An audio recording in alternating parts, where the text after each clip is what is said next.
Hello everyone, কি অবস্থা সবার? কেমন আছো? আশা করি সবাই অনেক ভালো আছো। সবাইকে ওয়েলকাম করছি আজকের ক্লাসে। আজকের ক্লাসটা আজকে আমরা একটা গল্প দিয়ে শুরু করব, ঠিক আছে? ধরো তোমার একটা বন্ধু, যে কোনো ফ্রেন্ড, সে বান্দরবান বেড়াইতে গেছে। বান্দরবানে খুব মজা টজা করছে, অনেক সুন্দর সুন্দর ছবি ফেসবুকে আপলোড দিছে। তোমার দেখে মনে হয়েছে ইস, আমি যাইতে পারলাম না, কবে চান্স পাবো, কবে যাব, হ্যাঁ, এরকম একটা মনোভাব তোমার। তো সেই ফ্রেন্ডটা ঘুরে টুরে আসার 7 দিনের মাথায় হঠাৎ করে শুনলাম তার প্রচণ্ড জ্বর আসছে। প্রচণ্ড জ্বর মানে অনেক, হ্যাঁ, 103-104 ডিগ্রি জ্বর। এবং সেই জ্বরের একটা প্যাটার্ন আছে, সেটা হলো তার কাঁপুনি দিয়ে জ্বর আসতেছে এবং একটা নির্দিষ্ট সময় পর পর জ্বরটা ছেড়েও যাচ্ছে এবং প্রচুর ঘাম হচ্ছে জ্বর ছাড়ার সময়, ঠিক আছে? এখন সবাই তো খুব ওয়ারিড যে এত জ্বর কেন আসতেছে। সে বৃষ্টিতে ভিজে নাই, কিছু করে নাই, কোনো অনিয়ম করে নাই গত 7 দিনে, তাইলে কেমনে জ্বর আসলো? এবার সে ডাক্তারের কাছে গেল। ডাক্তার তার হিস্ট্রি নিল যে তার এই জ্বরটা কিভাবে শুরু হয়েছে, তার আগে সে কোথাও গেছিল কি না। যাই হোক, তারপরে ডাক্তার বিভিন্ন রকম টেস্ট করলো, করার পরে দেখা গেল তার ম্যালেরিয়া হয়েছে। ওকে, তাহলে ম্যালেরিয়া কি? ম্যালেরিয়া একটা রোগ, তাই তো? ম্যালেরিয়া একটা জ্বর, হ্যাঁ, জ্বরের নাম আমরা পড়লাম। এখন তাহলে মনে হচ্ছে না যে ঠিক আছে আপু, জ্বর আসলো বুঝলাম, সবই ঠিক আছে, কিন্তু আপনি বান্দরবান বেড়াইতে গেছে এই গল্প দিয়ে শুরু করলেন কেন? তার কারণ হইল এই যে ম্যালেরিয়া জ্বর, এটার জন্য দায়ী একটা পরজীবী আছে, হ্যাঁ, এবং সেই পরজীবীর একটা বাহক আছে, মশকি, মানে মশা। তোমরা যেটা মানে ফিমেল জেন্ডার, সেটা হলো মশকি। সো এই ফিমেল মশাগুলা তোমার এই জিনিসটাকে ক্যারি করে, হ্যাঁ, ক্যারিয়ার বলা যায়। তো এইগুলা বেশি থাকে কোথায়? তাদের যে মানে আবাদ যেটা, সেটা বেশি হয় কোথায়? পাহাড়ি এলাকায়, বান্দরবানের মতো উঁচু জায়গায়, পাহাড়ি এলাকায়। ওকে, আচ্ছা, তাহলে এই ম্যালেরিয়া একটা জ্বরের নাম। ম্যালেরিয়ার জন্য আমরা নর্মালি কি জানি? ম্যালেরিয়া, হ্যাঁ, তারপরে ডেঙ্গু, এগুলো কিভাবে ছড়ায়? এগুলো হলো মশার কামড়ে ছড়ায়, এতটুকু তো আমরা জানি, তাই না? তো ম্যালেরিয়াও মশার কামড়ে ছড়াচ্ছে, মশকির কামড়ে, to be very specific. So হ্যাঁ, এর এক ধরনের মশা আছে যার মাধ্যমে এটা ছড়ায়। ওকে, ভালো কথা। কিন্তু এই মশার মাধ্যমে ছড়াইলেও মশা কিন্তু মেইন রেসপন্সিবল না এর জন্য, তাই না? তাহলে কি আছে এর জন্য রেসপন্সিবল? কে আসলে? কিসের জন্য ওই ম্যালেরিয়া জ্বরটা আসে? সেটা হলো এক ধরনের পরজীবী আছে, হ্যাঁ, প্রোটোজোয়াল এক ধরনের পরজীবী, নাম হলো প্লাজমোডিয়াম। এই প্লাজমোডিয়ামের জন্যই এত কাহিনী ঘুরে ফিরে হয়। আচ্ছা, তো আজকে আমাদের পড়াশোনা এটাই, আমরা এই ম্যালেরিয়ার জ্বরের জন্য দায়ী যে পরজীবী, তাকে নিয়ে একটু পড়াশোনা করব, প্লাজমোডিয়ামকে নিয়ে একটু পড়ব। তার আসলে অ্যানোফিলিস যে মশকির যে বডিতে, সে কিভাবে তার বংশ বিস্তার করে, প্লাস মানুষের একটা বডিতে, মানে মানুষের বডিতে প্রবেশের পরে তার আলটিমেট অ্যাক্টিভিটি কী, এটা আমরা পড়ব।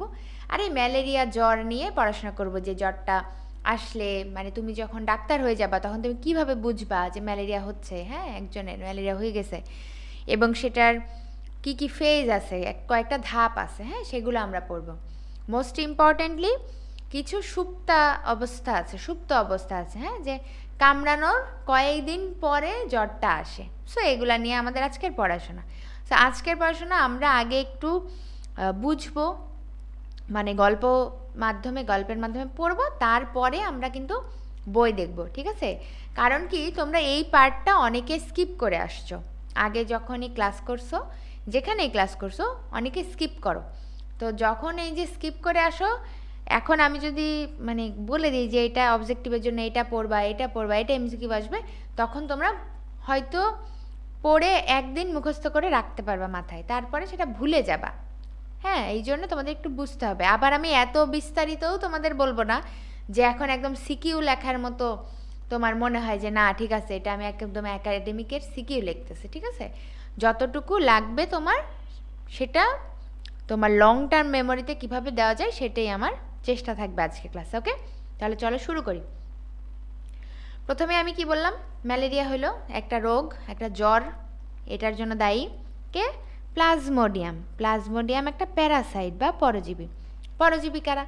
যারা তোমার বডিতে থাকবে, সুন্দর মতো বাস করবে, তোমার কোনো উপকার করবে না, তোমার কাছ থেকেই সব রকম কি বল তার খাবার, তার শক্তি, সব কিছু পুষ্টি সে নিয়ে নিবে, আবার তোমার অপকারও করবে। এরাই হইল পরজীবী, ঠিক আছে? এটা তো আমরা জানি, তাই না, পরজীবী কারা। সো এই ম্যালেরিয়াল প্যারাসাইট এটাই হলো প্লাজমোডিয়াম, এবং প্লাজমোডিয়ামের অনেকগুলো স্পিসিস আছে, ঠিক আছে? তার মধ্যে আমরা বইয়ের যে বর্ণনা সেখানে আমরা 4টা জানবো, ফ্যালসিপ্যারাম, ওভালি, আর ভাইভেক্স আর ম্যালেরি, এই 4টা পড়বো আমরা। হ্যাঁ, এছাড়াও আরও অনেক আছে। এখন নর্মালি যখন এই জায়গাটা তোমাদের দেখানো হয় কি অনেক জায়গায় তোমরা দেখোই পুরাটাই দাগানো, কিংডম, সাব কিংডম, ফাইলাম, ক্লাস। দাগানোতে সমস্যা নাই, তোমরা বেশি দাগাইলে অবশ্যই খুশি হও, কিন্তু আমি এটা কখনোই দাগায় দিব না বা পড়তে বলবো না। কেন? কারণ এখান থেকে তোমার প্রশ্ন আসবে না। হাইয়েস্ট প্রশ্ন আসতে পারে এই প্লাজমোডিয়াম কোন রাজ্যের, ঠিক আছে? এটা প্রোটিস্টা, এতটুকুই। প্রোটিস্টা প্রোটোজোয়া, একটা ম্যালেরিয়ার প্যারাসাইটটা কি প্রোটোজোয়াল একটা প্যারাসাইট, ঠিক আছে? তাহলে এতটুকুই হাইয়েস্ট, এর বেশি লাগবে না। তুমি যখনই বাকিগুলো পড়বা তোমার টাইম তো যাবেই, সাথে তোমার মনে রাখাও কষ্ট হবে। তুমি ডেইলি এক্সামের সময় সব পারলেও পরবর্তীতে কিন্তু আর মনে থাকবে না, ঠিক আছে? তাহলে এখান থেকে আমরা জাস্ট এই 2টা জিনিসই মনে রাখবো। ওকে, এখন আমি একটু আগে তোমাদের বললাম যে প্লাজমোডিয়ামের 4টা স্পিসিস আমরা পড়বো। হ্যাঁ, কিন্তু এছাড়াও আসলে প্লাজমোডিয়ামের 60টা স্পিসিস আছে, মোট 60টা স্পিসিস আছে, ঠিক আছে? এর মধ্যে 4টা প্রজাতি, 4টা স্পিসিস মানুষসহ বিভিন্ন প্রাণীর দেহে রোগ সৃষ্টি করে। তাহলে ক্লিয়ার, বেশি কনফিউজড হওয়া যাবে না। প্লাজমোডিয়ামের মোট স্পিসিস কয়টা? 60টা। এর মধ্যে মানুষের রোগ সৃষ্টি করতেছে কয়টা? 4টা প্রজাতি, ঠিক আছে? 4টা প্রজাতি কি কি? প্লাজমোডিয়াম ফ্যালসিপ্যারাম, ওভালি, ভাইভেক্স, ম্যালেরি, ঠিক আছে? ওকে, এখন এই যে 4 রকম প্রজাতির কথা আমি বললাম, এই 4টা প্রজাতির তোমাদের কি আসবে জানো? রোগের নাম আসবে, জ্বরের প্রকৃতি আসবে, আর সুপ্তাবস্থা বা সুপ্তিকাল, এই 3টা জিনিস আসবে তোমাদের, ঠিক আছে? আচ্ছা, এখন এইখানে কি কি লেখা আছে দেখো। রোগের নামে লেখা আছে malignant malaria, mild tertian malaria, benign tertian malaria, quartan malaria. Okay, তারপর এখানে জ্বরের প্রকৃতিটা কি? জ্বরের প্রকৃতি হলো কতক্ষণ পর পর জ্বর আসে। আমি যে একটু আগে তোমাদের বললাম, যখন ওই ফ্রেন্ডের সিনারিওটা চিন্তা করো যে তার যখন জ্বর আসতেছে নির্দিষ্ট সময় পর পর কিন্তু তার জ্বর আসে এবং জ্বর ছেড়ে যায়, ঠিক আছে? তো জ্বরের প্যাটার্ন আছে হলো কি কাঁপুনি সহ জ্বর আসা, ঠিক আছে? কাঁপুনি দিয়ে জ্বর আসা, এটাই হলো মানে মেইনলি বোঝা যায় যে ম্যালেরিয়া হয়েছে। এবং টেম্পারেচারটা অনেক বেশি থাকে, 103 ডিগ্রি, 4 ডিগ্রি, তারও বেশি থাকে। ওকে, আর জ্বরটা নির্দিষ্ট সময় পর পর আসে, ঠিক আছে? আচ্ছা, এখন এইগুলা থেকে প্রশ্ন আসে। আরেকটা জায়গায় একটু দেখাই দিই, তাইলে একসাথে পড়তে সুবিধা হবে। সেটা হলো এই যে সুপ্তাবস্থা, কয়েক পেজ পরে বাবা সুপ্তাবস্থা, এই সংখ্যাগুলো পরীক্ষায় আসে। তাহলে ম্যালেরিয়া থেকে সব থেকে ইম্পর্টেন্ট হলো এই জায়গাটা, ঠিক আছে? তাহলে আমরা একটু একসাথে এটা পড়ে নিই। কীভাবে পড়বো জানো? আমরা এখানে একসাথে লিখব। তোমরা যখন যে কোনো জিনিস পড়বা গোছাবা, আগে মুখস্থ করার চেষ্টা একটু পরে করি, আগে একটু গোছাই নিই, তারপরে মুখস্থ করব। সো আমরা যেটা লিখব সেটা হলো প্লাজমোডিয়ামের 4টা স্পিসিস, মানুষে যে 4টা স্পিসিস রোগ সৃষ্টি করে তাদের নাম আমরা লিখব। ফ্যালসিপ্যারামের জন্য এফ, ওভালির জন্য ও, ভাইভ্যাক্সের জন্য ভি এবং ম্যালেরিয়ার জন্য এম। এফ ও ভি এম, এই জিনিসটা মনে রাখো, তাহলে বাকি সবই আমরা পারবো, ঠিক আছে? এফ ও ভি এম, পারবো না? ওকে, এখন আমরা রোগের নাম পড়ব। রোগের নাম পড়ার জন্য আমরা লিখব মালেক, মৃদুলের বানানো কেয়ারটেকার। ওকে, আমরা 4টা স্পিসিসের নাম লিখছি এখানে, তারপরে আমরা রোগের নাম লিখলাম, ডিজিজের নাম লিখলাম, ঠিক আছে? মালেক, মৃদুলের বানানো কেয়ারটেকার। আচ্ছা, এগুলোর মানে কি আমি বলবো। তারপরে আমরা লিখব জ্বরের প্রকৃতি, কতক্ষণ পর পর জ্বর আসে। 36, 48, 48, 72, 36, 48, 48, 72। ওকে, এরপর আমরা লিখব সুপ্তাবস্থা, তার ইনকিউবেশন পিরিয়ডটা কত। ঠিক আছে, এটার জন্য আমরা লিখব 8, 11, 12 এবং সব থেকে বেশি যেটা ম্যালেরিয়ার সেটা হলো এই দেখো এইখানে লেখা আছে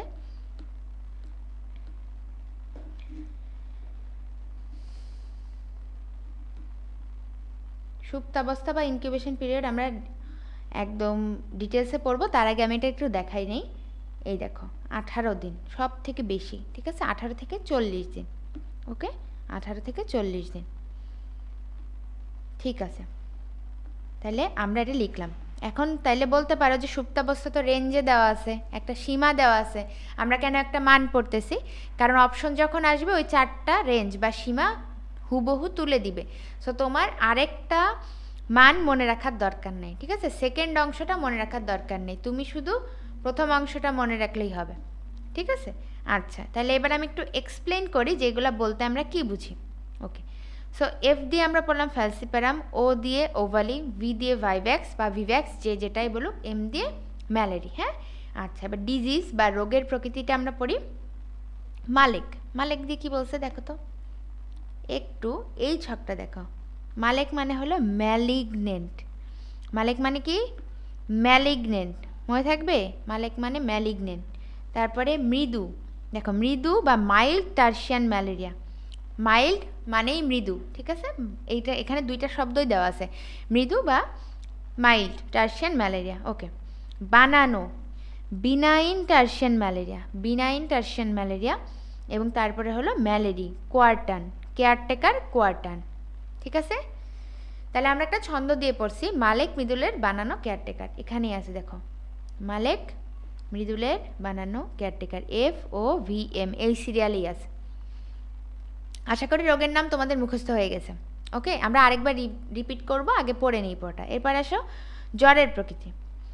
কি পড়তেছি আমরা? আমরা পড়তেছি কতক্ষণ পর পর জ্বর আসে। আচ্ছা তাহলে কি পড়লাম? 36, 48, 48, 72, এটাই পড়লাম না? দেখো 36 থেকে 48 ঘন্টা পর পর জ্বর আসে, 48 ঘন্টা, 48 ঘন্টা, 72 ঘন্টা পর পর জ্বর আসে। মিলে গেছে দুইটা, তাই না? আর আরেকটা বাকি হলো তোমার সুপ্তাবস্থা। একটু আগে দেখাইছি যে কতক্ষণ পর পর জ্বর আসে, এটা হলো তোমার 36, 48, 48, 72, কনফিউজড হয়ে যাবে না।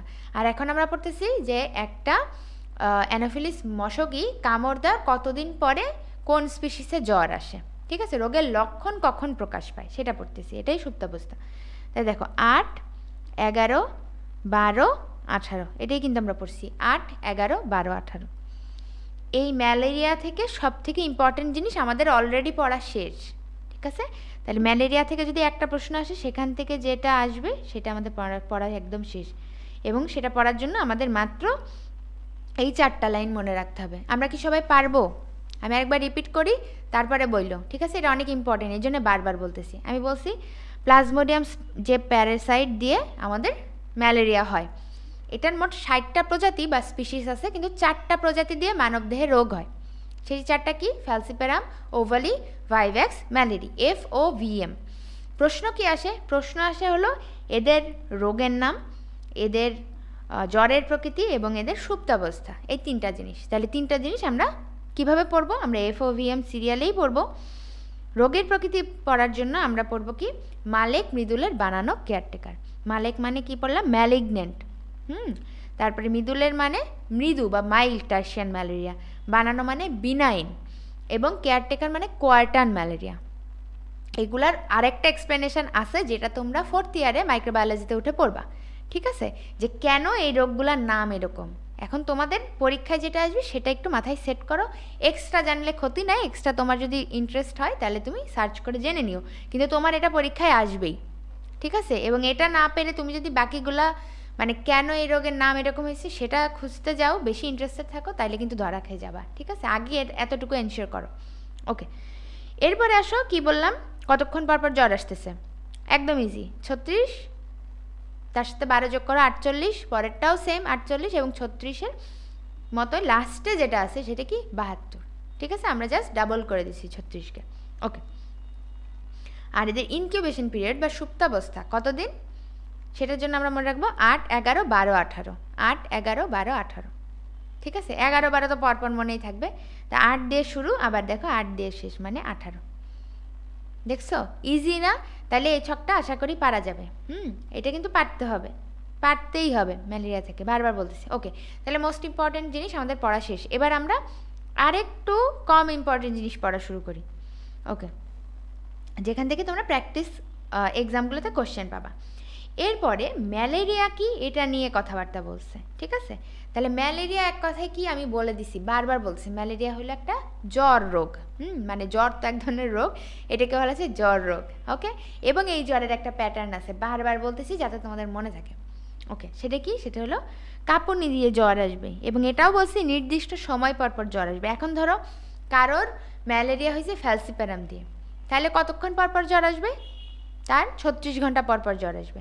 কারোর যদি ভাইভ্যাক্স দিয়ে ম্যালেরিয়া হয়, তখন তার কতক্ষণ পর পর জ্বর আসবে? 48 ঘন্টা পর পর জ্বর আসবে। ঠিক আছে, এটাই হলো জ্বরের প্যাটার্ন। ওকে, এখানে দেখো এই যে 113টা প্রজাতির মশা শনাক্ত করা হয়েছে, এর মধ্যে 7টা প্রজাতি ভেক্টর হিসেবে রোগ ছড়ায়। এই যে কতগুলা নাম আছে, এগুলা মুখস্থ করার কোনো দরকার নেই, এখান থেকে প্রশ্ন আসবে না। ঠিক আছে, কিন্তু তোমাদের একটাই কমপ্লেন, কেন দাগানো নাই। ঠিক আছে, আমি একদিন কি করব, একটা বই অলমোস্ট সব লাইন দাগাই দিব, তারপরে তোমাদেরকে পড়তে বলবো, কেমন লাগে তখন দেখো। হ্যাঁ, এখান থেকে যা দাগানো আছে এর বাইরে কিছু পড়তে হবে না। আচ্ছা, আর এই ম্যালেরিয়ার এই জ্বরের একটা স্পেশাল প্যাটার্ন আছে। ম্যালেরিয়া হয়ে কিন্তু অনেকে মারাও যায়। কেন জানো? কারণ এই ম্যালেরিয়ার যে প্যারাসাইট, এই প্লাজমোডিয়াম, এটার খুব স্পেশাল একটা আকর্ষণ আছে আমাদের যে আরবিসি বা লোহিত রক্তকণিকা, তার উপর। সে কী করে? সেই আমাদের এই আরবিসিগুলোকে ধ্বংস করে দেয়, মেরে ফেলে, জাস্ট মেরে ফেলে। এই যে মারতে মারতে কী হয়, একসময় অ্যানিমিয়া হয়, রক্ত শূন্যতা ডেভেলপ করে, এবং আরও অনেক অর্গানে সে ইনভলভ হয়, যার জন্য কিন্তু মানুষটা শেষ পর্যন্ত মারাও যাইতে পারে। ম্যালেরিয়াতে মারা যায় এমন উদাহরণ কিন্তু অনেক আছে। ঠিক আছে, তাহলে ম্যালেরিয়ার স্পেশাল প্যাটার্নগুলো আমরা পড়ে ফেলছি। এই যে ম্যালেরিয়া আবিষ্কারের সংক্ষিপ্ত ইতিহাস, এইটা কিছু বোল্ড ওয়ার্ড আছে, শুধু এতটুকু পড়বা। যেমন দেখো এখানে কি বলছে, যে একদম শুরুতে যখন এটা মানে আবিষ্কার হয়েছে, কেবল মানুষ বুঝছে যে আসলে এটা একটা কঠিন রোগ, তখন এটাকে বলা হতো ইউনিক পিরিয়ডিক ফিভার বা অনুপম পর্যাবৃত্ত জ্বর।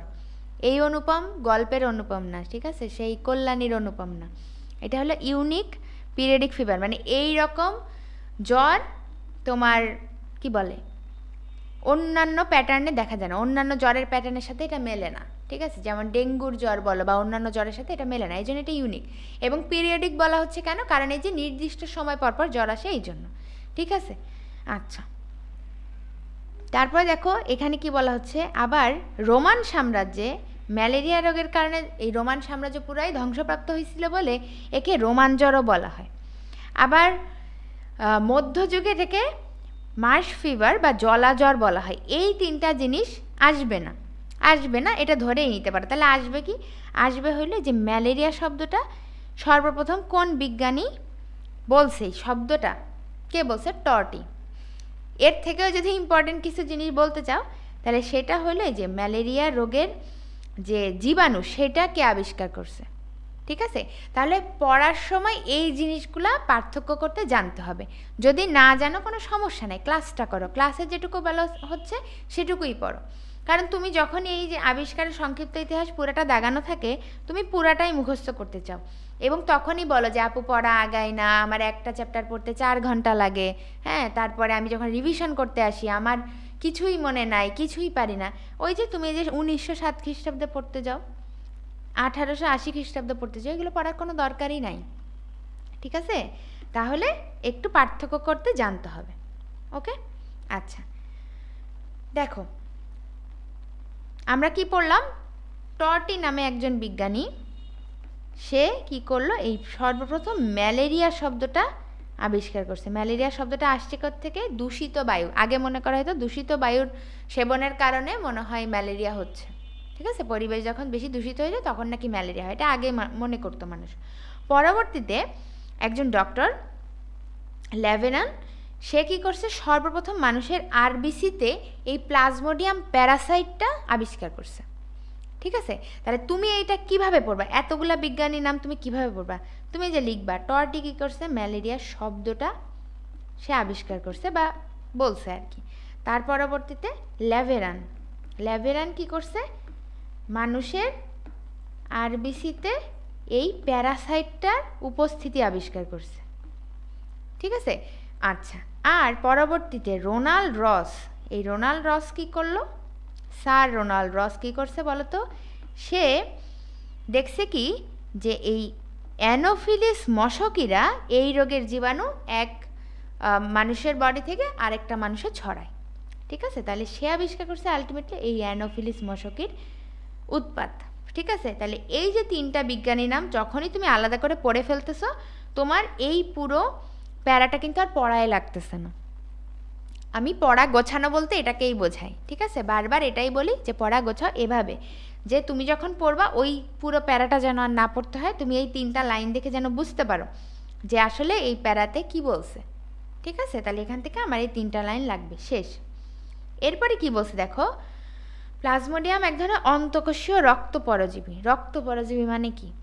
একটু আগে পরজীবীর সঙ্গে আমরা বলে ফেলছি। এই যে তোমার এই রক্তের যে উপাদান হিমোগ্লোবিন, এই ম্যালেরিয়ার পরজীবী কিন্তু হিমোগ্লোবিন খাইতে খুব পছন্দ করে, বুঝছো? তো আমরা পরবর্তীতে পড়বো যে আসলে এরা কিভাবে কি করে। এনিওয়ে, এটা এখন মনে রাখো। আচ্ছা, তারপরে বলছে এটা থাকে কোথায়? মানুষ সহ বিভিন্ন মেরুদণ্ড প্রাণীর যকৃতে এবং লোহিত রক্তকণিকা। আমরা অলরেডি এটা পড়ছি না, এই যে আরবিসি ধ্বংস করে ফেলে, এটার স্পেশাল অ্যাফিনিটি আছে এটার প্রতি। আচ্ছা, আর মানুষকে যখন একটা মশকি কামড় দেয়, সর্বপ্রথম কোথায় যায় জানো? সর্বপ্রথম লিভারে চলে যায়। লিভারের সেলকে আমরা কি বলি? যকৃতের কোষকে কি বলি? হেপাটোসাইট বলি না? ওই হেপাটোসাইটকে সর্বপ্রথম আক্রমণ করে। আমরা যখন এটা লাইফ সাইকেল পড়বো তখন দেখব। ঠিক আছে? আচ্ছা, এটা তো গেল মানুষের ক্ষেত্রে। তাহলে 2টা জায়গায় পাইলাম মানুষের, একটা হলো লিভার সেলে মানে হেপাটোসাইটে, আর একটা হলো আরবিসিতে। আচ্ছা, আরেকটা বললাম না অ্যানোফিলিস মশকিরারে ছড়ায়, তাহলে অ্যানোফিলিস মশকিরাও তো কোথাও না কোথাও এটা থাকতে হবে। এটারও 2 জায়গায় থাকে। লাইফ সাইকেল পড়ার সময় আমরা ডিটেলসে পড়বো। একটা হলো তার স্যালাইভাতে থাকে মানে লালা রসে থাকে, এবং আরেকটা থাকে তার গাটে পৌষ্টিকতন্ত্রে। বোঝা গেছে? তাহলে মানুষের গাটে থাকে বা পৌষ্টিকতন্ত্রে থাকে এটা বইল না, মানুষের থাকে হলো হেপাটোসাইট এবং আরবিসিতে। বাকিটা না মনে রাখলে অবজেক্টিভ দেখলেই তো বুঝতে পারবা যে কোনটা হিউম্যান বডিতে আর কোনটা অ্যানোফিলিসের। ঠিক আছে? আচ্ছা, এইটা পড়তে সারাদিন লাগানো যাবে না। এই যে স্বভাব ও বাসস্থান ইম্পর্টেন্ট, কিন্তু এটা পড়তে সারাদিন লাগানো যাবে না। মনে না থাকলে পাশে লিখে রাখবা যে এখানে মানুষে কী কীতে থাকে, 2টা জায়গায় থাকে, আর এখানে অ্যানোফিলিসে 2টা জায়গায় থাকে।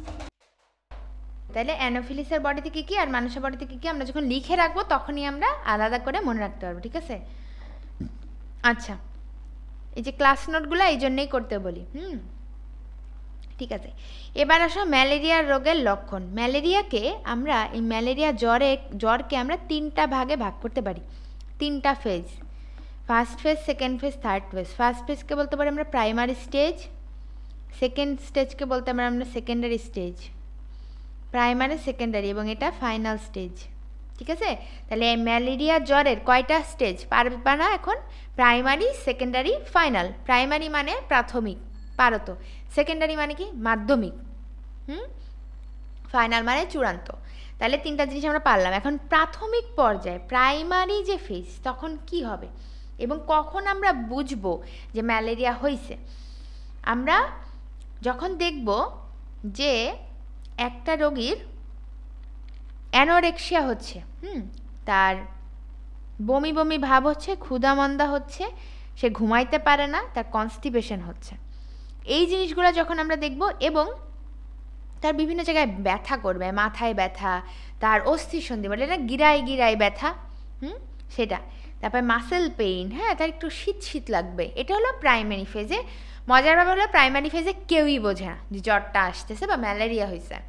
আচ্ছা, এরপর আসো সেকেন্ডারি ফেজ। সেকেন্ডারি ফেজে যখন কাঁপুনি দিয়ে জ্বর আসা শুরু করে, দেখো কাঁপুনি দিয়ে জ্বর আসে, অনেকগুলা জ্বর মানে একদম অনেকগুলো জ্বর মানে অনেক টেম্পারেচারে জ্বর আসে, তখন মানুষ ডাক্তারের কাছে যায়।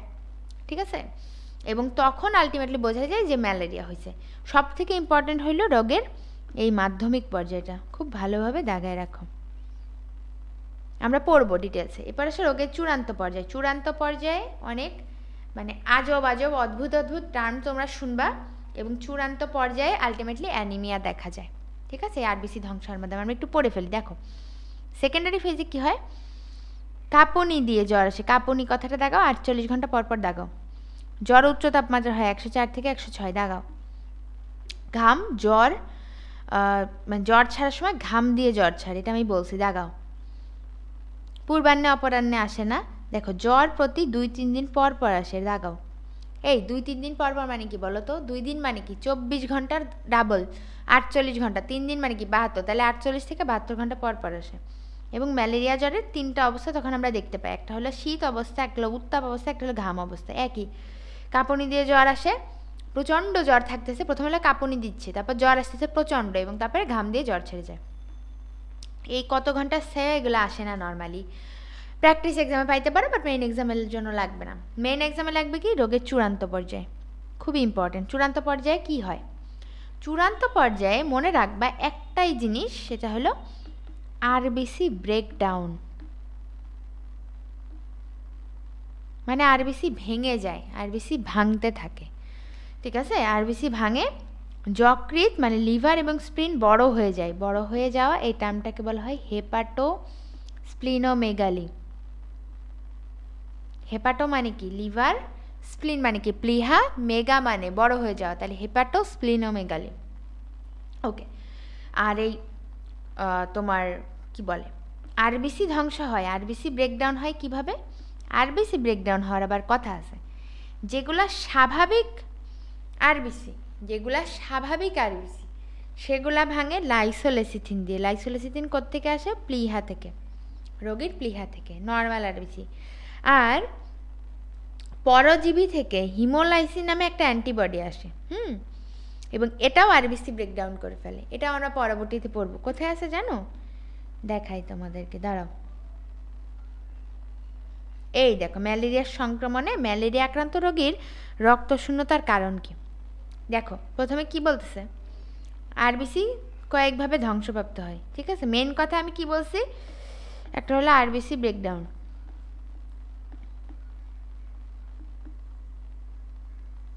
আরেকটা আমি কি বলছি, হেপাটোস্প্লিনোমেগালি। তাহলে এই আরবিসি ব্রেকডাউন কিভাবে হইল? আরবিসি ব্রেকডাউন হচ্ছে, আমরা একটা দশা পাবো মেরোজয়েড। এই মেরোজয়েড যখন রক্তরসে প্লাজমাতে মুক্ত হয় তখন আরবিসি ব্রেকডাউন শুরু হয়।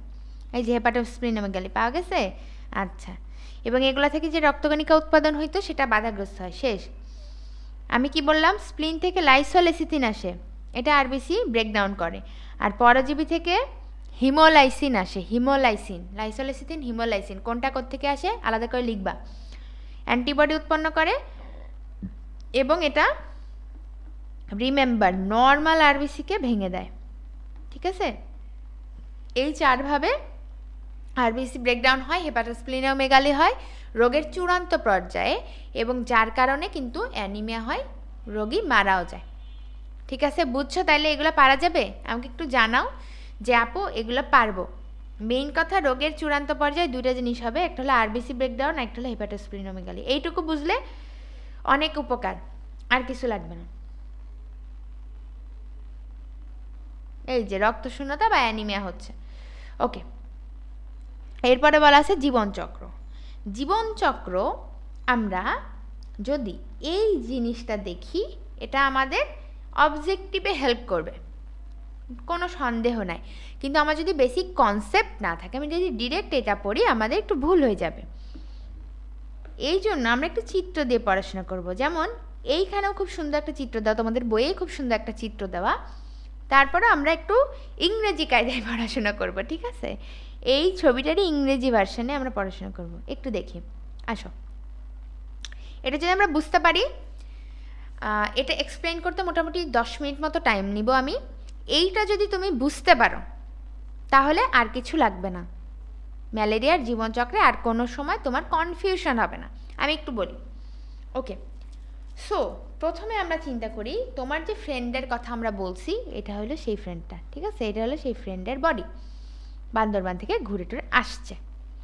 ওকে, সে যখন বান্দরবান ছিল, তাকে এই মশকিটা কামড় দিছে, ঠিক আছে? এই মশকিটা কামড় দিছে, মশকি যে কামড় দিছে ওর কিন্তু কোনো দোষ নেই, এই বেচারিরে দোষ দিয়ে লাভ নেই। ওর খাবারই মানুষের রক্ত, তাহলে ও তো মানুষের রক্ত খাইতে মানুষের কাছেই আসবে, মানুষকেই কামড়াবে, রাইট? ও ওর কাজই করছে, ও তো জানে না যে ওর মধ্যে অলরেডি ওই জীবাণুটা আছে, প্লাজমোডিয়াম যে জীবাণু সেটা আছে। কথা বুঝো?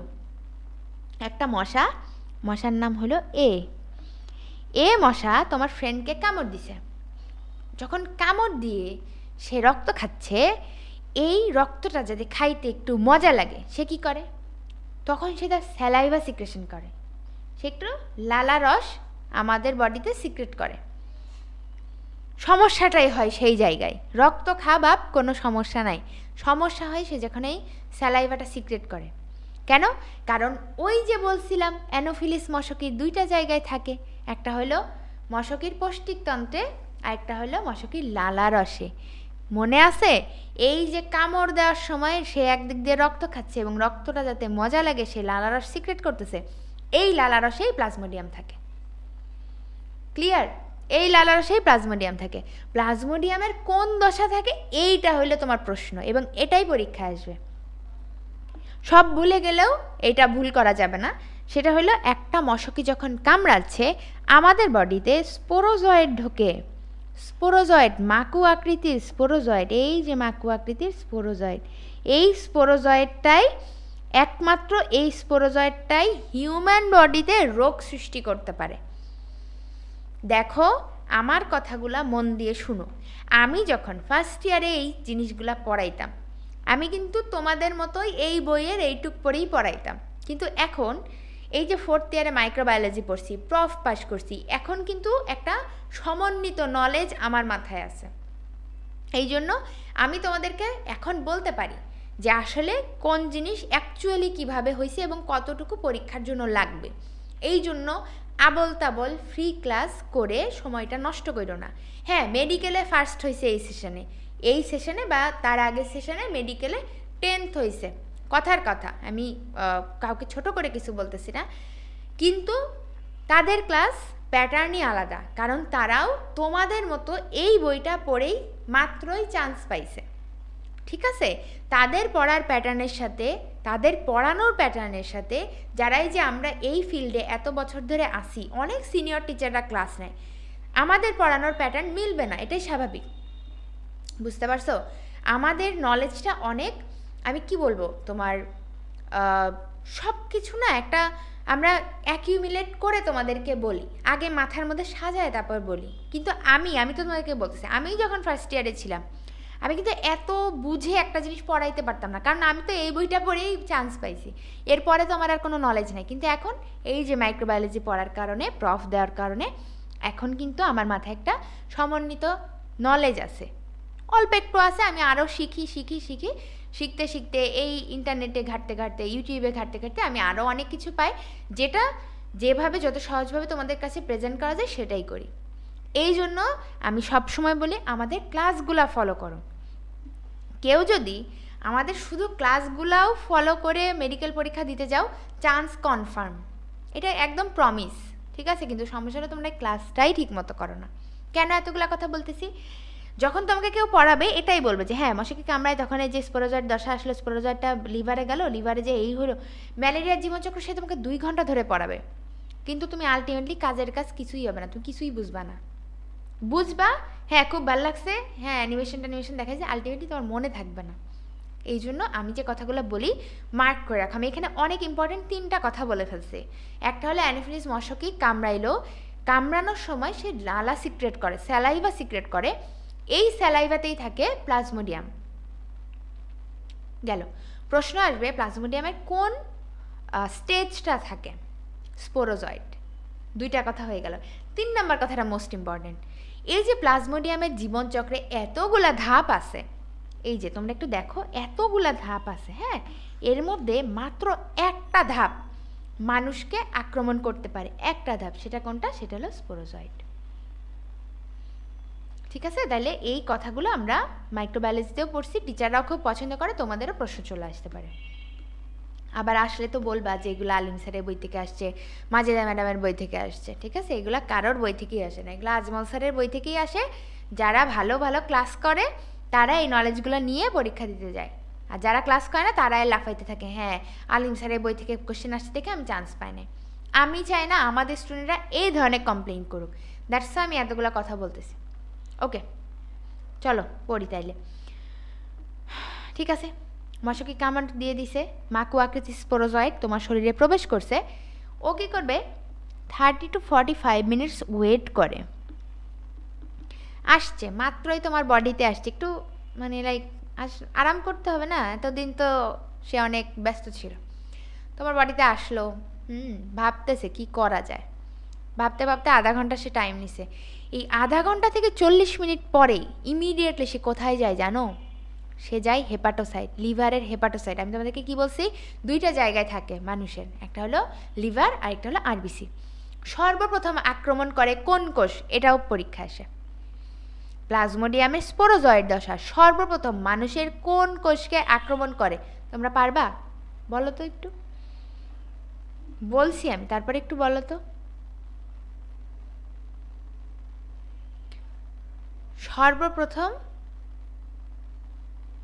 আক্রমণ করে লিভার সেল, যকৃৎ কোষ, হেপাটোসাইট। ওকে দেখো, এই যে যকৃৎ, এই যে লিভার আসলো, এসে এই শয়তানটা কি করবে জানো? স্পোরোজয়েডগুলো কনভার্ট হওয়া শুরু করবে অন্যান্য ধাপে। একবার সে সাইজন্ট হবে, একবার এটা হবে, একবার ওটা হবে, হইতে হইতে কি কি হয় দেখো, আমি তোমাদেরকে একটু বলে যাই, পরে বলবা যে মনে নাই। এই যে স্পোরোজয়েড বডিতে ঢুকলো, ক্রিপ্টোজয়েড হইল, সাইজন্ট হইল, হওয়ার পরে সে এই হেপাটোসাইটগুলোকে বিদীর্ণ করে একদম নষ্ট করে সে বাইরে বেরোয় যায়। বাইরে মানে কোথায়? বডির বাইরে না, হেপাটোসাইট থেকে বের হয়ে সে প্লাজমাতে রক্তরসে উন্মুক্ত হয়ে যায়, রক্তরসে উন্মুক্ত হয়ে যায়। ঠিক আছে, এই যে রক্তরসে যখন উন্মুক্ত হয় তখন তার নাম থাকে মেরোজয়েড। তখন তার কি নাম থাকে? মেরোজয়েড। ঠিক আছে, তখন তার নাম থেকে মেরোজয়েড। এবার দেখো এই মেরোজয়েডটা কাকে আক্রমণ করবে? সে তো হেপাটোসাইট থেকে বেরোয় গেছে মেরোজয়েড হয়ে।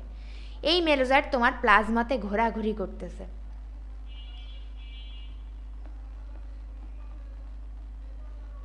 প্লাজমা, ঠিক আছে, প্লাজমাকে সে ঘুরে ঘুরে বেড়াচ্ছে মেরোজয়েড।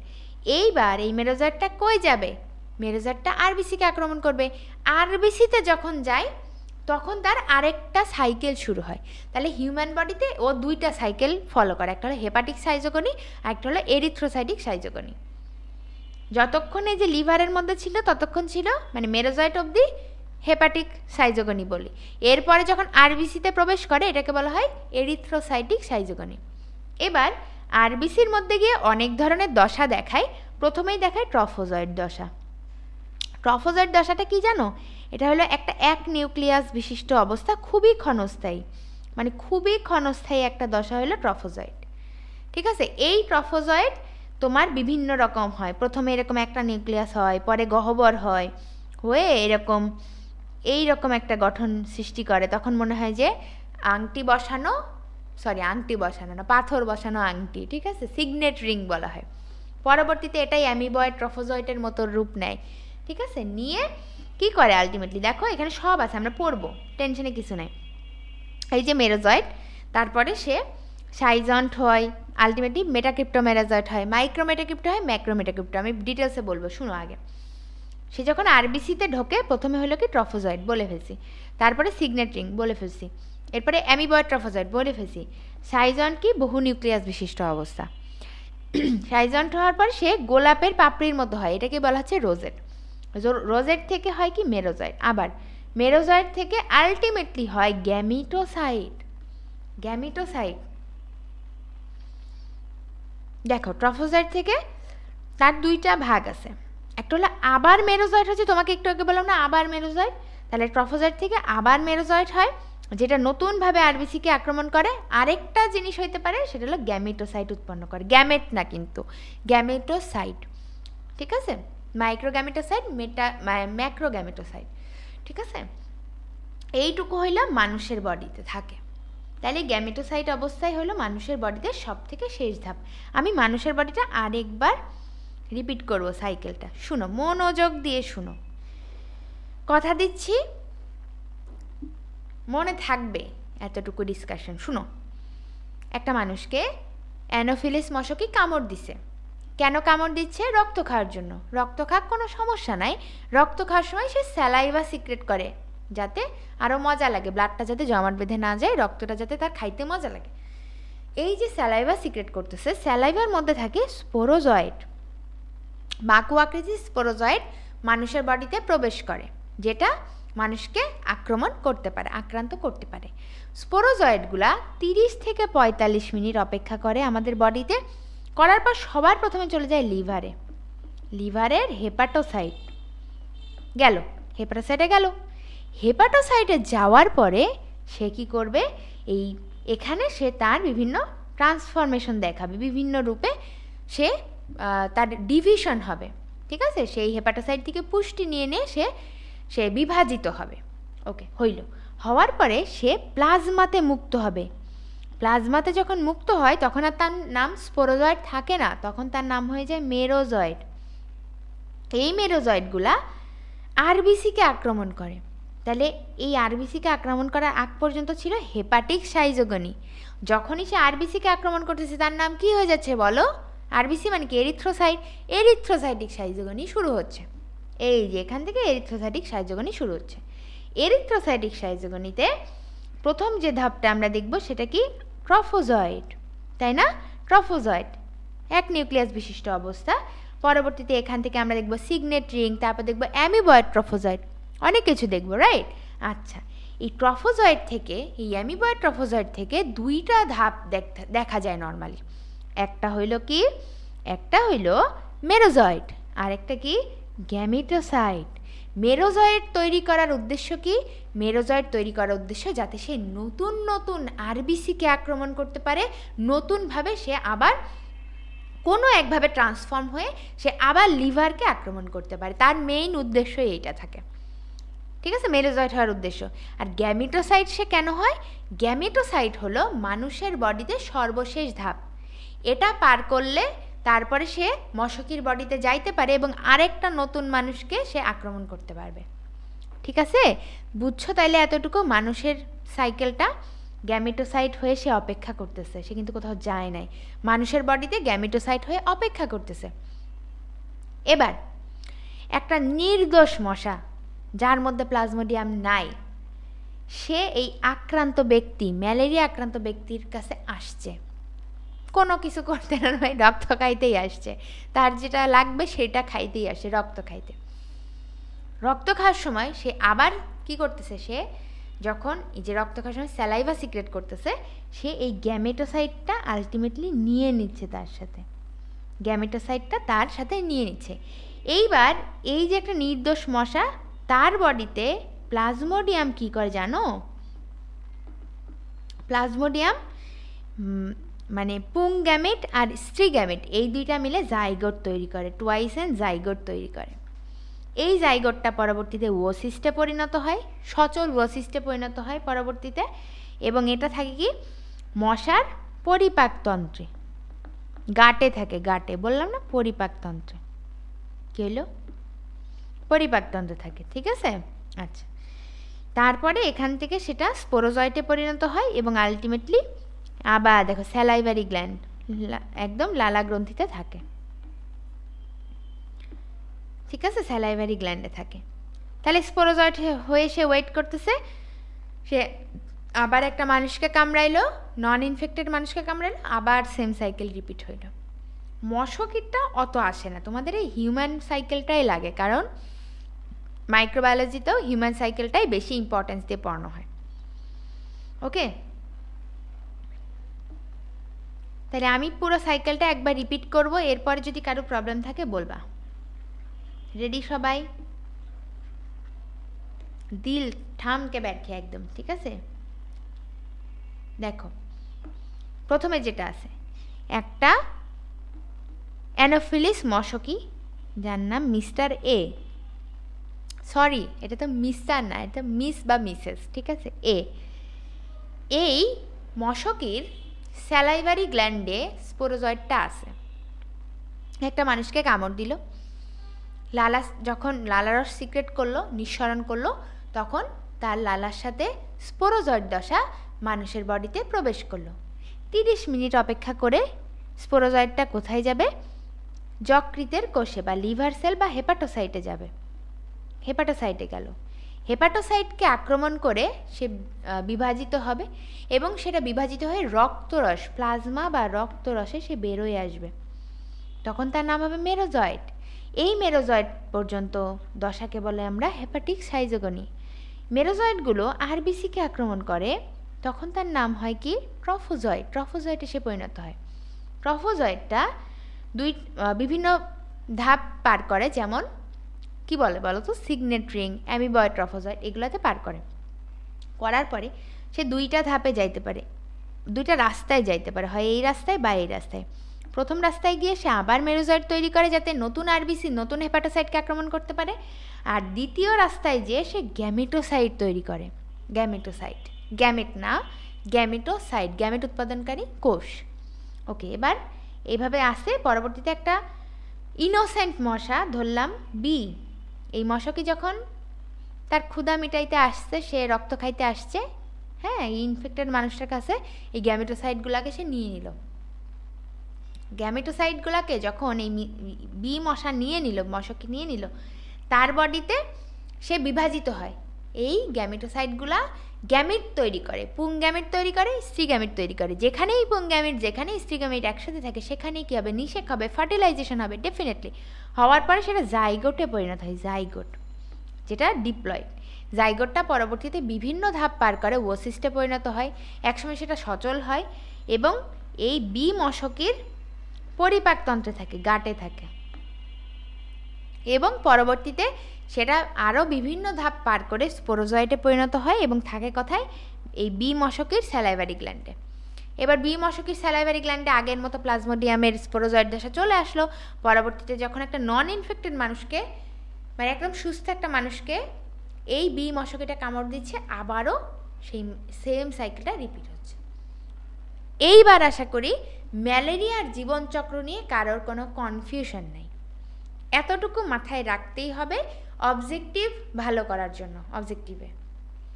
ঠিক আছে, এইবার আসি যে আরও যদি মানে মাইক্রো লেভেলে আমরা পড়তে যাই, তাহলে কিভাবে পড়ব? দেখো, আমরা যে কথাগুলো বললাম যে মানবদেহে হয় কি গ্যামেটোসাইট অবধি, গ্যামিট না। কেন বললাম? কারণ মানবদেহে হয় কি অ্যাসেক্সুয়াল রিপ্রোডাকশন, অযৌন জনন হয়। আর মশকের দেহে হয় কি সেক্সুয়াল রিপ্রোডাকশন, যৌন জনন। ঠিক আছে, আচ্ছা, এই জন্য মানুষ হলো সেকেন্ডারি হোস্ট, সেকেন্ডারি হোস্ট এই ইয়ের জন্য, প্লাজমোডিয়ামের জন্য। আর প্রাইমারি হোস্টকে, প্রাইমারি হোস্ট হলো তোমার অ্যানোফিলিস মশকে। ঠিক আছে, আচ্ছা, এবার এই অ্যাসেক্সুয়াল রিপ্রোডাকশন আবার 2টা ধাপে হয়। একটা হলো এই যে বললাম হেপাটিক সাইজোগনি, একটা হলো এরিথ্রোসাইটিক সাইজোগনি। এটা আমরা পারি। হেপাটিক সাইজোগনির আবার 2টা ভাগে ভাগ করা যায়, একটা হলো প্রি এরিথ্রোসাইটিক আর একটা হলো এক্সো এরিথ্রোসাইটিক। এই 2টা বলতে আসলে কিছু এক্সিস্ট করে না। প্রি এরিথ্রোসাইটিক মানে এরিথ্রোসাইটিকের আগে, আর এক্সো মানে বাইরে। ঠিক আছে, সো একই কথা। তোমার কি আসবে জানো? তোমার আসবে নিচের কোনটি হেপাটিক সাইজোগনির ধাপ নয়, তার মধ্যে দিয়ে দিবে অ্যামিবয়েড ট্রফোজয়েড। এগেইন প্রশ্ন আসবে নিচের কোনটি এরিথ্রোসাইটিক সাইজোগনির ধাপ নয়, তার মধ্যে আসবে ক্রিপ্টোমেরাজয়েড। নিচের কোনটি গ্যামেটোগনির ধাপ নয়, স্পোরোগনির ধাপ নয়। এভাবে প্রশ্ন আসবে, পারা যাবে না তাহলে? আচ্ছা, তাহলে প্রি এরিথ্রোসাইটিকে ওই যে বললাম স্পোরোজয়েড হইল, তারপরে ক্রিপ্টোজয়েড, সাইজন, সাইজন মানে বহু নিউক্লিয়াস বিশিষ্ট অবস্থা, ক্রিপ্টোমেরাজয়েড। পরবর্তীতে সেটা আবার কি মেটাক্রিপ্টোমেরাজয়েড হয়। মেটাক্রিপ্টোমেরাজয়েড আবার 2 রকম, একটা হলো মাইক্রো, একটা হলো ম্যাক্রো। ঠিক আছে, আচ্ছা, এদের কাজ আলাদা, তাই নামও আলাদা। ওকে, এরপরে সেটা এরিথ্রোসাইটিক সাইজোগনিতে যাবে, মানে হলো আরবিসিতে যায়। আরবিসিতে যাওয়ার পরে কি কি ধাপ হয়? ট্রফোজয়েড, সিগনেট রিং, অ্যামিবয়েড ট্রফোজয়েড, এইগুলা। তাহলে ট্রফোজয়েড আমরা বলে ফেলছি যে এক নিউক্লিয়াস বিশিষ্ট অবস্থা এবং সবথেকে ক্ষণস্থায়ী, এটাও কিন্তু পরীক্ষা আছে, সবথেকে ক্ষণস্থায়ী ধাপ কোনটা? ট্রফোজয়েড। আর একটা হলো কি এই যে কি বলে পাথর বসানো আংটির মতো হয়, সেটা হলো সিগনেট রিং। ঠিক আছে? আচ্ছা, অ্যামিবার মতো আকৃতি পায় তখন হয় অ্যামিবয়েড ট্রফোজয়েড, তারপরে বহু নিউক্লিয়াস বিশিষ্ট অবস্থা সাইজন, তারপরে গোলাপের পাপড়ির মতো রোজেট। ওকে, তারপরে হয় কি গ্যামিটোসাইট, এটাই লাস্ট ধাপ মানুষের বডিতে। তারপরে মশকির দেহে চলে গেল। এবার ক্রপের ভেতর হয় গ্যামিটোগনি এবং ক্রপের বহিপ্রাচীরে হয় স্পোরোগনি। গ্যামিটোগনি মানে গ্যামিট সৃষ্টি হয়, নিষেক হয়, জাইগোট হয়, ওকিনেট হয়। পরবর্তীতে এইগুলাই ওসিস সচল ওসিস্টে পরিণত হয়, নিশ্চল হয়, সচল হয় এবং স্পোরোজয়েড হয়ে যায়। এই স্পোরোজয়েড হলো মশকির দেহে লাস্ট ধাপ এবং মানব দেহে ফার্স্ট ধাপ। তাহলে এই মোটামুটি হলো ম্যালেরিয়ার জীবনচক্র। এখন ভিতরে আরও অনেক কিছু বলা আছে, কিন্তু আমি যেটুকু বলছি এইটুকুই তোমার লাগবে। রিমেম্বার, এইটুকুই লাগবে, এছাড়াও আর কি লাগবে আমি একটু বলি। যেমন দেখো, এই যে যকৃতের কোন কোষ, হেপাটোসাইট তো কোন কোষ, প্যারেনকাইমা সেল। ঠিক আছে? আচ্ছা, ওকে। তারপরে প্রি এরিথ্রোসাইটিক সাইজোগনিতে আলটিমেটলি মানব দেহে প্রবেশ করে সেটা কিভাবে যকৃতে আসে, কোন কারণে, তার একটা স্পেশাল অ্যাফিনিটি আছে, কিন্তু কোন কারণে? কেমোট্যাক্সিসের মাধ্যমে। কেমোট্যাক্সিস কি আমরা জানি, রাসায়নিক উদ্দীপনা। ঠিক আছে? আচ্ছা, এরপরে স্পোরোজয়েডগুলো যখন যকৃতের মধ্যে প্রবেশ করে, মাকু আকৃতি থেকে সে তার কি বলে আকৃতি তো চেঞ্জ করে ফেলে, বিভাজন হয়। কিভাবে? সে এই দেখো, যকৃত কোষে প্রবেশের পর স্পোরোজয়েড খাদ্য গ্রহণ করতে শুরু করে, তখন এরা বড় হয়ে যায়। ওকে, তাহলে এই স্পোরোজয়েড থেকে কি হয়? ক্রিপ্টোজয়েড। ক্রিপ্টোজয়েড, গোলাকার ক্রিপ্টোজয়েড। ওকে, সাইজন মানে কি? বহু নিউক্লিয়াস বিশিষ্ট অবস্থা। ক্রিপ্টোমেরোজয়েড এগেইন কি বলো? নিউক্লিয়াস চারপাশে সাইটোপ্লাজম জমা হয়, নতুন কোষ সৃষ্টি হয়। এবং যকৃতের সাইনোসয়েড। সাইনোসয়েড মানে কি? ফাঁকা স্থান, রক্তপূর্ণ উন্মুক্ত স্থান। ওকে, গেল। তারপর যখন এক্সোএরিথ্রোসাইটিক সাইজোগনি পড়তেছি আমরা, লাস্ট ধাপ আমরা কি পড়ব? দেখো, এই যে ক্রিপ্টোমেরোজয়েডও নতুন হেপাটোসাইটকে আক্রমণের মাধ্যমে এই চক্রের সূচনা করে। ঠিক আছে? আচ্ছা, তাহলে এগুলো আমরা সব পড়ে ফেলছি। আচ্ছা, এরপরে কি আছে দেখো, স্পোরোজয়েড থেকে এই অবস্থা পর্যন্ত কতদিন সময় লাগে এই অবস্থা পর্যন্ত পৌঁছাইতে? 7 থেকে 10 দিন সময় লাগে। 7 থেকে 10 দিন। ওকে, আচ্ছা,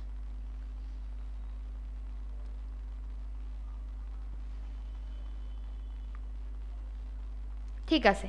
এরপরে দেখো, এরিথ্রোসাইটিক সাইজোগনি বা লোহিত রক্তকণিকায় অযৌন চক্র, এই জায়গাটা দেখো সেম। তাহলে কি বলতেছে এখানে? স্পোরোজয়েড দশা মানুষের দেহে প্রবেশের পর ম্যালেরিয়া পরজীবীর রক্তে আত্মপ্রকাশ করতে 7 থেকে 8 দিন সময় লাগে। মানে সে তো প্রথমে যে যকৃতে আসলো, কামড় দেওয়ার পর যকৃতে আসলো, হেপাটোসাইটকে আক্রমণ করলো, এরপর প্লাজমাতে উন্মুক্ত হয়, আমরা পড়লাম না, তারপর আরবিসিকে আক্রমণ করে। এই ধাপগুলা তার পেরাইতে আলটিমেটলি 7 থেকে 8 দিন সময় লাগে। ঠিক আছে? এবং এই সুপ্ত দশাকে বলে এই হিপনোজয়েড। হিপনোজয়েড। ঠিক আছে, ওকে। অলরেডি আমরা বলছি যে ট্রফোজয়েড দশা হলো সব থেকে ক্ষণস্থায়ী দশা। ট্রফোজয়েড কি? সব থেকে ক্ষণস্থায়ী দশা। ওকে, সিগনেট রিং বলে ফেলছি, অ্যামিবয়েড ট্রফোজয়েডও বলে ফেলছি। যে জিনিসটা তোমাদের একদম হাইলাইট করে দাগানো আছে, অ্যামিবয়েড ট্রফোজয়েড এই দশায় মানুষের রক্তকণিকায় আমরা একটা জিনিসের উপস্থিতি দেখে ম্যালেরিয়া রোগ হয়েছে সেটা কনফার্ম হয়, সেটা হলো সাফনার্স দানা। সাফনার্স দানা। ঠিক আছে? আর হলে হিমোজয়েন বর্জ্য, এই দুইটা, সাফনার্স দানা এবং হিমোজয়েন বর্জ্য দেখে আমরা শিওর হই যে ম্যালেরিয়া রোগ হয়েছে। ওকে, ঠিক আছে। তাহলে এগুলো মোটামুটি আমরা পড়ে ফেলছি। এরপরে গ্যামেটোসাইট গঠন হলো। আমি এটাও বললাম যে গ্যামেটোসাইট মানে 2 রকম হয়, একটা কি পুংগ্যামেটোসাইট, স্ট্রিগ্যামেটোসাইট, যেটা থেকে পরবর্তীতে মশকের বডিতে, মশকের দেহে পুংগ্যামেট, স্ট্রিগ্যামেট হয়। ওকে, ঠিক আছে। তাহলে মশকের দেহে জীবনচক্রটা আমরা একটু দেখি। কি বললাম? 2টা ধাপ, গ্যামেটোগনি, স্পোরোগনি। গ্যামেট সৃষ্টি, স্পোর সৃষ্টি। গ্যামেটোগনি কি হয়? ওই যে মাইক্রোগ্যামেটোসাইট থেকে মাইক্রোগ্যামেট আসে, বা পুংগ্যামেটোসাইট থেকে পুংগ্যামেট আসে, এবং স্ট্রিগ্যামেটোসাইট থেকে স্ট্রিগ্যামেট আসে।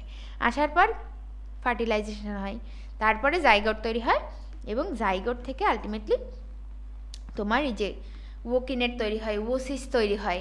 হ্যাঁ, এগুলো হয়। এখন এখানে কিছু কথা আছে। এই যে এই জিনিসটা আছে, ক্রপের গহ্বরে ম্যালেরিয়া জীবাণুর স্পারমাটোজেনেসিসের বিশেষ প্রক্রিয়ার নাম কি? এক্সফ্ল্যাজেলেশন, ঠিক আছে, স্পারমাটোজেনেসিস মানে স্পার্ম তৈরির প্রক্রিয়া। হ্যাঁ, আচ্ছা, ওকে, এইগুলা মোটামুটি এই যে ওকিনেট, ওসিস্ট এগুলো এত ডিটেলসে আসে না, তারপরেও কোনটা সচল কোনটা নিশ্চল এটা একটু পড়ে রাখবা, তাইলেই হবে। ওকে, স্পোরোগনি মানে কি? স্পোরোজয়েড তৈরি হওয়াকেই বলতেছি আমরা স্পোরোগনি, যেটা তৈরি হবে সেই অনুযায়ী নামকরণ করা হয়। ওকে, এখান থেকে একটু আসে যে স্পোরোজয়েড গঠন, এইটা একটু পড়তে হবে 3 নাম্বার পয়েন্টটা। একটা ওসিস্টে 10,000 স্পোরোজয়েড থাকতে পারে, ঠিক আছে, আর একটা মশকের স্যালাইভারি গ্ল্যান্ড লালা গ্রন্থিতে 3,26,000 স্পোরোজয়েড থাকে। 3,26,000। একটা মশা যখন কামড়ায়, মশকে যখন কামড়ায়, তখন মাত্র 10% প্রবেশ করে, মাত্র 10%, মাত্র, ঠিক আছে। তাহলে একটা ওসিস্টে 10,000 স্পোরোজয়েড থাকে, একটা মশকের লালা গ্রন্থিতে 3,26,000 স্পোরোজয়েড থাকে, কামড়ানোর সময় মাত্র 10% আমাদের বডিতে আসে, এবং এগুলা মশকের লালা গ্রন্থিতে 2 মাস পর্যন্ত থাকতে পারে। এটাই হইল মশকের বডিতে। তাহলে মশকের বডি, অ্যানোফিলিসের বডি ওর কেন লাগতেছে? একটা তো অবশ্যই ক্যারিয়ার হিসেবে কাজ করে, আরেকটা কি, এই যে সেক্সুয়াল রিপ্রোডাকশনের জন্য, ঠিক আছে। শুধু যদি হিউম্যান বডিতেই তার মোটামুটি চক্রটা চলতে থাকে, তাহলে তার একসময় কি বলে যে শক্তি, আলটিমেটলি এনার্জি, সেটা কমে যায়। এই জন্যেই এটার যৌনক্রম দরকার হয়। যৌনক্রম মানে কি? যৌনক্রম মানে হলো হ্যাপ্লয়েড এবং ডিপ্লয়েড দশার আলটিমেটলি তোমার যে একটার পরে একটা আসে সেটা, ঠিক আছে, আবর্তন। ওকে, তাহলে এই যে যখন জাইগোট হইল, আমি বলছি না ডিপ্লয়েড দশা সৃষ্টি হয়, এর আগে কিন্তু মোটামুটি এই যে গ্যামিটগুলা এরা কিন্তু হ্যাপ্লয়েড থাকে, ঠিক আছে। তাহলে এখানে এটাই বলছে যে ডিপ্লয়েড দশা কি, হ্যাপ্লয়েড দশা কি, কোন পর্যন্ত আসলে হ্যাপ্লয়েড, কোন পর্যন্ত ডিপ্লয়েড, এটাই বলছে। দেখো তোমার ওসিস্ট পর্যন্ত কিন্তু সব ঠিক আছে, ডিপ্লয়েড, জাইগোট, ওকিনেট, ওসিস্ট, আমি এভাবে মনে রাখতাম, জাইগোট, ওকিনেট, ওসিস্ট বাদে সব হ্যাপ্লয়েড। এটা ইজিয়ার, তুমি যদি এই এতগুলো মনে রাখতে যাও ভুল করে ফেলবা, ঠিক আছে। এই জন্যে বলতেছি জাইগোট, ওকিনেট, ওসিস্ট এইগুলো হলো সব ডিপ্লয়েড, বাকি সব হ্যাপ্লয়েড। এবং এই যে পর্যায়ক্রমিক আবর্তন হচ্ছে, এটা কি বলা হচ্ছে? জীবনচক্র আলটিমেটলি, ঠিক আছে, যৌনক্রম বা জীবনচক্র। এই যে তাৎপর্য দেওয়া আছে, এগুলো পরীক্ষায় আসে না। ওকে, মাঝখানে আমরা একটা জিনিস বাদ দিয়েছি, যেটা অবশ্য আমরা পড়েও ফেলছি, সুপ্তাবস্থায় যে ম্যালেরিয়া যে পরজীবী মানবদেহে প্রবেশ করার পরে রোগের লক্ষণ প্রকাশ পাওয়া পর্যন্ত যে টাইম, সেটাকে আমরা বলতেছি ইনকিউবেশন পিরিয়ড বা সুপ্তাবস্থা। এটা পড়ে ফেলছি 8, 11, 12, 18, মনে আছে না সবার? ঠিক আছে, তাহলে এত পর্যন্ত আমরা পড়েই ফেলছি অলরেডি, এবং যা বলছি এর বাইরে কিছু পড়তে হবে না। মনের শান্তির জন্য কয়েকটা লাইন দাগানো আছে, পড়ে নিও নিজ দায়িত্বে, কিন্তু যা বলছি এর বাইরে কিছু লাগবে না। আচ্ছা, এরপর আসো ম্যালেরিয়ার সংক্রমণ। এই জায়গাটা একটু দেখো, এই যে ফ্যালসিপ্যারাম, ওভালি, ভাইভ্যাক্স ম্যালেরিয়া আমরা পড়লাম না, এর মধ্যে ফ্যালসিপ্যারাম খুবই ভয়ানক, খুবই ভয়ানক, ঠিক আছে। আচ্ছা, কেন ভয়ানক জানো? কারণ এই প্লাজমোডিয়াম ভাইভ্যাক্সতে যে গ্যামিটোসাইটগুলো সৃষ্টি হয়, সেগুলো মানুষের রক্তে 7 দিনের মতো বাঁচে, 7 দিন। কিন্তু প্লাজমোডিয়াম ফ্যালসিপ্যারাম থেকে যে গ্যামিটোসাইট সৃষ্টি হয়, সেটা 120 দিন পর্যন্ত বাঁচতে পারে। কোথায় 7 দিন, 1 সপ্তাহ, আর কোথায় 4 মাস, 120 দিন। চিন্তা করো, এই 4 মাসের মধ্যে কোনো না কোনো মশা তো তোমারে কামড়াবেই, কামড়াইলেই তো শেষ, ঠিক আছে। আচ্ছা, আরও ভয়ানক কেন? কারণ প্লাজমোডিয়াম ভাইভ্যাক্সের ক্ষেত্রে 6টা গ্যামিটোসাইট মানব বডিতে, মানে মানব বডি থেকে প্রবেশ করে, ঠিক আছে।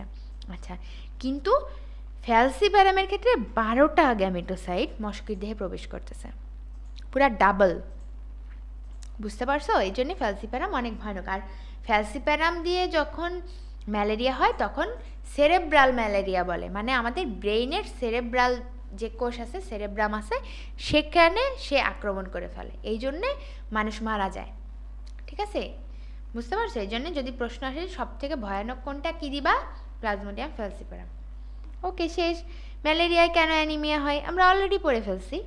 ওকে, বাকি থাকলো ম্যালেরিয়ার প্রতিকার, প্রতিরোধ, নিয়ন্ত্রণ। মানে হলো তুমি মশা মারবা কীভাবে, মশা কামড়াইতে দিবা না কীভাবে, আর কি, এই তো মশা জন্মাইতে দিবা না কীভাবে, এইটাই তো। মশা মারবা কীভাবে? মশা মারার ওষুধ আছে, যেখানে যেখানে মশা থাকে, এই যে ডেঙ্গু মশা যেমনি আমরা মারতে চাই, হ্যাঁ, এডিস মশা, এরকম কিছু নির্দিষ্ট কেমিক্যাল দিয়ে আমরা মারতে পারি। এটা হলো একটা মশা জন্মাই গেছে, তাকে মেরে ফেলতেছে। আরেকটা হলো মশা যাতে তোমার কামড়াইতে না পারে, অবশ্যই মশারির মধ্যে ঘুমাইতে বলবে। তারপর যে আক্রান্ত রোগী, এই জন্যই কিন্তু মশারির মধ্যে ঘুমাইতে বলে, কারণ কি তাকে কামড়াই তো আরেকটা মশাকে রোগ ছড়াইতেছে, তাই না? আচ্ছা, মশা তুমি থাকলা, মস্কিটো রিপেলেন্ট পাওয়া যায়, সেগুলা ইউজ করবা। আচ্ছা, বিশেষ করে বান্দরবানে বা পাহাড়ি এলাকায় বা এই রকম ম্যালেরিয়া প্রবণ এলাকায় গেলে মস্কিটো রিপেলেন্ট ইউজ করবা, যাতে ম্যালেরিয়া তোমার না হয় আলটিমেটলি, মানে তুমি যাতে প্রিভেন্ট করতে পারো। আরেকটা কি, সেটা হলো এই অ্যানোফিলিস মশা কি জন্মাইতেই দেওয়া যাবে না, ঠিক আছে? জন্মাইতেই দেওয়া যাবে না। তাহলে এই 3 ধাপে আমরা আলটিমেটলি এই মশা কন্ট্রোল করতে পারি, ঠিক আছে? এখন এগুলা পড়াইলে তোমার এটা কাইন্ড অফ মানে সমাজবিজ্ঞানের হয়ে যাবে, ক্লাস হবে। আমরা একটু ম্যালেরিয়া রোগের চিকিৎসা এখানে যাই, ট্রিটমেন্টে যাই। দেখো, ম্যালেরিয়া রোগের ট্রিটমেন্টে আমরা অনেক ধরনের ড্রাগ বর্তমানে ইউজ করতে পারি। বড় হয়ে শিখবা কঠিন কঠিন ড্রাগ আছে, কোনটা ইউজ করি কোনটা করি না, এটাও ভাগ আছে, কিন্তু বইয়ে যেটা আছে সেটা পড়ো। ক্লোরোকুইন, নিভাকুইন, কেমোকুইন, কুইন কুইন কুইন, ক্লোর, ক্রিন, ড্রিন, দেখছো নামে মিল আছে। হ্যাঁ, যে হিং বিং সিং করে যে ছোটোবেলায় ঠাকুরমার ঝুলিতে ওই যে তান্ত্রিক মন্ত্র পড়তো, মনে হচ্ছে আমি ওরকম করতেছি। যাই হোক, নামের শেষে দেখো কুইন আছে, ক্লোর আছে, ক্রিন আছে, ড্রিন আছে, এইগুলাই হইলো ম্যালেরিয়ার ট্রিটমেন্টে আমরা ইউজ করি। এখন নর্মালি আমরা কি বলে ক্লোরোকুইন ইউজ করতাম, বর্তমানে সেটা রেজিস্ট্যান্ট হয়ে গেছে, মানে এই ম্যালেরিয়া এখন আর ক্লোরোকুইনে কাজ করে না, সারে না। তাহলে আমরা নতুন ওষুধ যেটা দিতাম সেটা আর্টিমিসিনিন, ঠিক আছে? আর্টিমিসিনিন। মজার ব্যাপার হলো এটাও রেজিস্ট্যান্ট হয়ে গেছে, দেখো লেখাই আছে আর্টিমিসিনিন প্রতিরোধী হয়েছে ফ্যালসিপারাম জীবাণু, ঠিক আছে? এই মোটামুটি। হ্যাঁ, আচ্ছা, এছাড়াও ম্যালেরিয়ার টিকা আবিষ্কার হয়েছে অনেক আগে। ম্যালেরিয়ার টিকা আবিষ্কার হয়েছে মস্কিউরিক্স, ঠিক আছে? ম্যালেরিয়ার টিকার নাম কি? মস্কিউরিক্স। হ্যাঁ, এবং এটা আলটিমেটলি বাজারজাত করা হয়েছে, এটা 4টা ডোজ, এটা ফ্যালসিপারামের বিরুদ্ধে কার্যকর, ঠিক আছে? তাহলে টিকা থেকে এইটুকুই জানা লাগবে যে ভ্যাকসিনটার নাম কি, কয়টা ডোজ এবং এটা কার বিরুদ্ধে কার্যকরী, ঠিক আছে? ওকে, তাহলে দেখো ম্যালেরিয়াটা আমরা খুব সুন্দর করে পড়ে ফেলছি, এবং যা বলছি এর বাইরে তো কিছু লাগবেই না, বরং আমি কনসেপ্ট ক্লিয়ারের জন্য অনেক এক্সট্রা কিছু তোমাদেরকে বুঝাই দিছি। তবে সব থেকে ইম্পর্টেন্ট আমি তোমাদেরকে কি বলছি, এই যে আজকের ক্লাসে যদি সব ভুলে যাও, এই জিনিসটা ভুল করো না, 2টা জিনিস ভুল করবা না, ঠিক আছে? 2টা কথা মনে রাখবা। তার মধ্যে একটা হলো এই পেজে যা দেখাচ্ছি, আর একটা হলো যখন এই যে মশা কামড়াচ্ছে, মশা যখন কামড়ায় তখন আমাদের বডিতে কোন দশা, কোন ধাপ প্রবেশ করে, স্পোরোসাইট, এইটা ভুল করা যাবে না। বোঝা গেছে? এই 2টা যদি ভুল না করো, এই 2টা যদি এনশিওর করতে পারো যে ভুল হচ্ছে না, তাহলে বাকি সব কিছু আপনা আপনি পারা যাবে, ঠিক আছে? তাহলে মোটামুটি আজকের ক্লাস এই পর্যন্তই। আমি চেষ্টা করছি তোমাদের এখান থেকে যা প্রশ্ন আসে সেটা পড়ায় দেওয়ার, প্লাস মনে থাকে অ্যাটলিস্ট এমন করে পড়ায় দেওয়া। লাইফ সাইকেলটাও পড়াইছি ম্যালেরিয়ার, এমনভাবেও পড়াই নাই যাতে তোমাদের মাথাটা নষ্ট হয়ে যায়। বেশ কয়েকবার রিপিট করছি, তারপরেও যদি কারো প্রবলেম থেকে থাকে পার্টিকুলার এই পার্টটা ক্লাসের দেখে নিও, ঠিক আছে? অবশ্যই ক্লাস নোট সাবমিট করবা, অবশ্যই প্রশ্ন সলভ করবা। কোশ্চেন সলভ না করলে পড়া অসম্পূর্ণ থেকে যাবে এবং পরীক্ষা দিতে হবে টাইমলি, ঠিক আছে? তাহলে ভালো থাকো সবাই, নেক্সট ক্লাসে আবার দেখা হবে।